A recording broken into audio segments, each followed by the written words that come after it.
According to Amazon, this t-shirt design style sold over $250,000 in t-shirt sales in the last 30 days according to Jungle Scout. And Jungle Scout can actually only look at page 1 of search results, so that number's most likely much higher.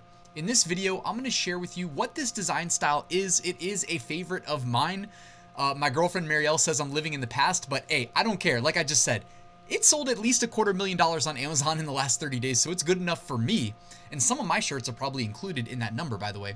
I'm going to share with you what the design style is and how you can recreate t-shirts across different niches in this design style using Kittle. So let's get to it. All right, promise not to laugh at me and tell me I'm living in the past, but the design style that I was thinking of it's a well that I just keep coming back to as long as it's going to work. And hopefully you caught my recent video where I talked about sub-niches and showed you how I go about designing in different sub-niches, because I show you that the vintage, retro, sunset design style, it still works, all right? And I still use it, and that's what I'm going to show you how to do today in Kittle. But I also show that if I have a niche or sub-niche that I'm targeting, I'm going to also create at the same time, in parallel, other design styles in that niche, all right? I like to make, 2, 3, 4, however many designs in the same sub niche at a time, because generally speaking, I think it's probably the most efficient way to go about it. Even if you're not going to use those designs right away, you can save them for later, Anyways, I went to Kittle. I typed in retro sunset. You guys are probably familiar with Kittle by now. I've done a lot of videos on them, and I even linked to a bunch of my older ones in the description if you want to check them out. But you can just scroll. They've got a bunch of interesting pre-built templates that you can choose from, and you can just keep going until you find one you like. I actually had one queued up that I thought would fit my intent for this video perfectly. So you can just click use this design and it'll open up the design template over here.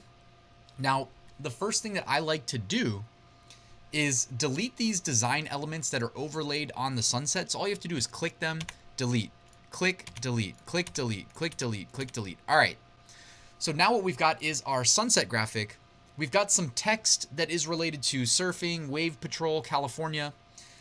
That's where the niche research part kind of comes into play. And I will link you in the description to my video that I just dropped recently on doing sub-niche research.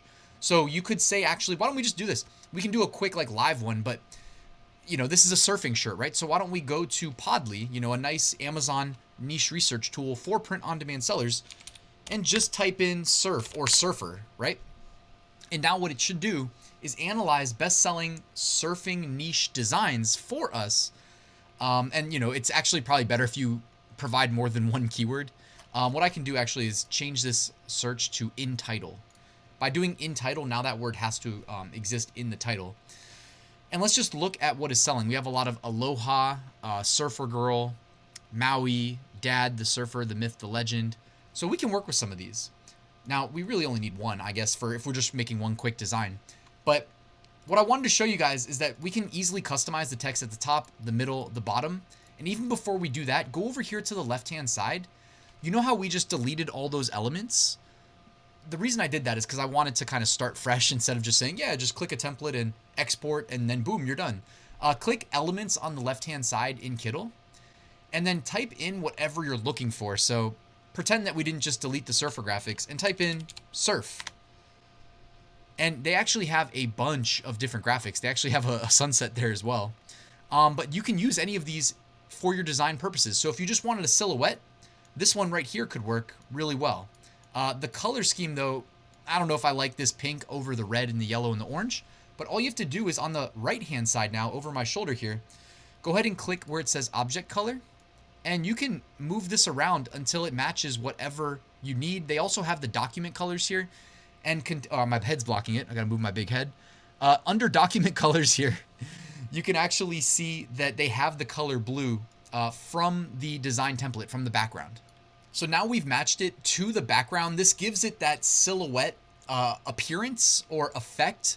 The reality is, though, if you want to offer this design on different t-shirt colors, that the blue is going to remain blue in the foreground. Here's what I mean. If I click into the background and I change the background color to white or to black, what you'll notice is this guy remains blue. So just factor that in. That's one reason why I would most likely, like, I mean, if I'm uploading this to Amazon, you know, Amazon merch is where I do most of my sales. I'm most likely going to make this available on a black shirt, and that means that the black shirt is going to be the default thumbnail color. So I might click this guy and then click object color and change it to white to match the text. Although, I don't know, maybe that sunset now isn't necessarily looking, he kind of blends into it. But now, you know, guys, each of these elements in the graphic is actually customizable. So when I click the sunset, I can actually then look under object colors again and change this yellow just slightly to be a little bit of a darker yellow. As long as you don't think too much of the design quality is sacrificed as a result. I actually think that's just darkened enough where it doesn't detract from the sunset. And now it's really a function of, hey, let's go back to the well with our research tool, find some text that we can work into the design. Maybe we go with, where to go? Like dad, the man, the myth, the legend. We could do something with this probably. All right. The surfer, the man, the myth, the legend. Why don't we do something with that? The surfer, the man, the myth, the legend. Boom. And then instead of dad, I think dad is like kind of too small. You know, it looks kind of weird. It's not enough. We could say something like our dad or my dad. You know what I mean? Whatever you think fits best. And then, you know, by the way, if you don't like that font, you can always just go up here again, just kind of look over my shoulder here, and you should be able to switch it up very quickly to one that you like a little bit more. They have a ton of different fonts here available on Kittle.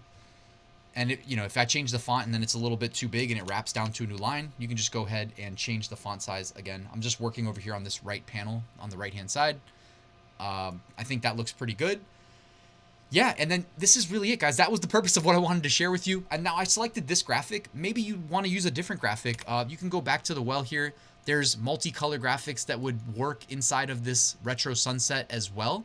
Notice all I did was I went back to the left-hand side where I added the elements, right? I go to the element section, perform a quick keyword search, and I just selected a different keyword. It was actually just that simple, or not keyword, sorry, a different graphic, right?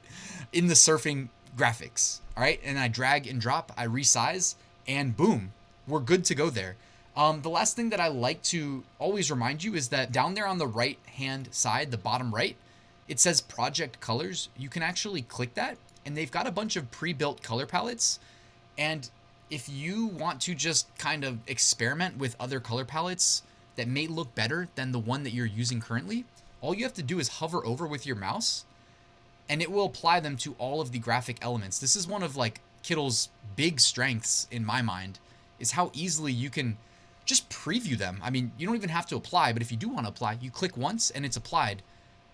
Also, I mean, depending on how you set up your listings, you could export multiple of these styles with the different color palettes applied and then just make them available as different designs like on your listing. It's probably easier to execute on Etsy using maybe like the Printful or Printify integration. But either way, like I like this one, for instance, and I like this orange one down here. So I just wanted to make sure I mentioned that because with these color palettes, I think that's a big strength and it's so easy to use. Again, you just click once in project colors and then you can, and by the way, I didn't even show you all of them. You can keep scrolling down and there's even more to play around with. And then guys, whenever you're ready to export this, go to the top right corner, click download. I would always enable remove background if you're intending on, like in the example I gave of pushing this to Amazon merch. So you would remove background and then click PNG, right? That transparent background PNG is perfect for uploading to Amazon. So guys, thank you for watching. Check out Kittle. It'll be linked in the description. My full print on demand course, by the way, is also linked down there. And I'm going to link to Podley, the research tool I used as well to find those sub niches. So guys, I hope you found this video useful though. Please hit that like button, let the YouTube algorithm know, subscribe if you're not already, and I will see you tomorrow with a new video.